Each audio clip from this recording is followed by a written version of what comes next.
Yan, magandang araw mga idol. Kaya gigising ko lang. Turuan ko kayo paano magsubo. Ito mga idol wala na kasing subo. Kumbaga, kahit anong hasa natin, hindi na po siya tumatalas. Kasi wala na subo. Ubus na yung subo niya Pero maganda pa kasi Maganda pa siya. Kaya, lalagyan ko ng subo.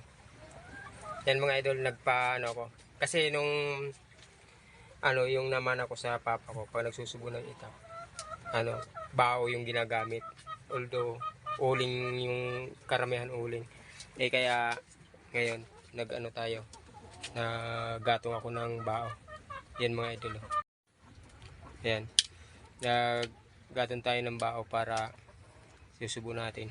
Papalakasin lang natin apoy para magbaga siya. At yung isasubuhan natin para magkaroon ng subo. Palakasin lang natin yung apoy. Dahil wala tayong uling, yan, bao yung gagamitin natin. Gagandahan lang natin yung pagkabaga niya. Ngayon, malakas na yung apoy. Ilalagay na natin to.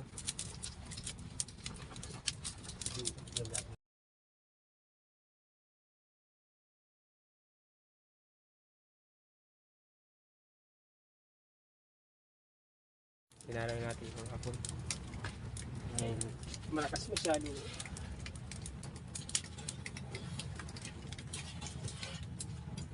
Malakas masyado yung apoy.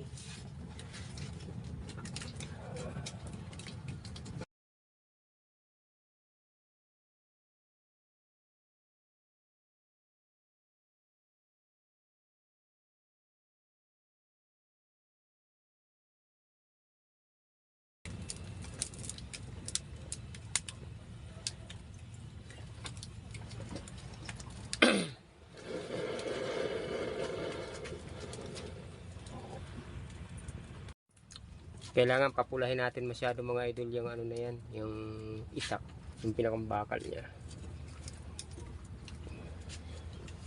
Kasi yung dulo wala na siyang talim, kahit na anong hasa natin hindi na siya tumatalas.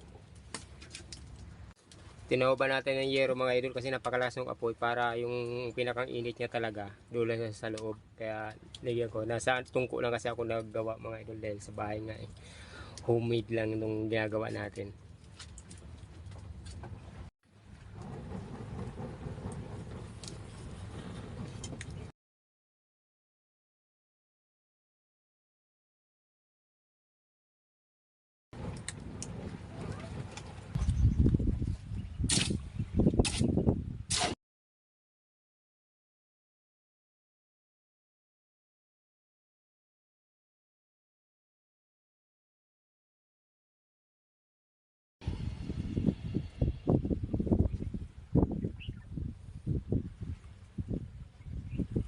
Ayan mga idol, lagyan natin subo. Pinaluto muna natin yung itak.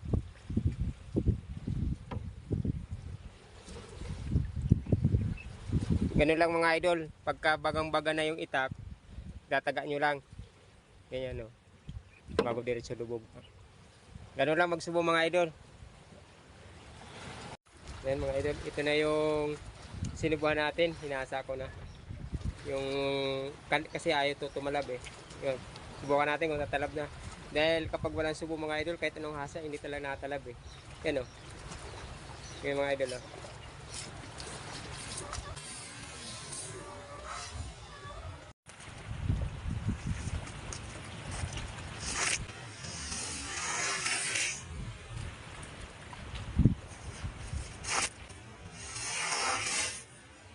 Nakaputol na ng daliri mga idol. Yan.